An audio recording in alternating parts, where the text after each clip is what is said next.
வெறும் பேன் இருந்தால் போதுங்க. ரொம்ப சாஃப்ட் அண்ட் டேஸ்டியான கஸ்டர்ட் பன் ரொம்ப ஈஸியாக செஞ்சிடலாம். எப்படி செய்யலான்னு பார்த்துடலாமா?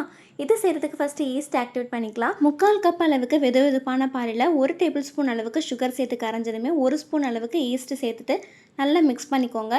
இது ஒரு 10 மினிட்ஸில் நல்லா ஆக்டிவேட் ஆகிடும்.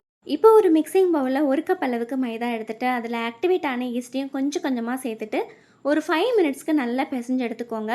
அப்போ தான் நல்லா சாஃப்டாக கிடைக்கும்.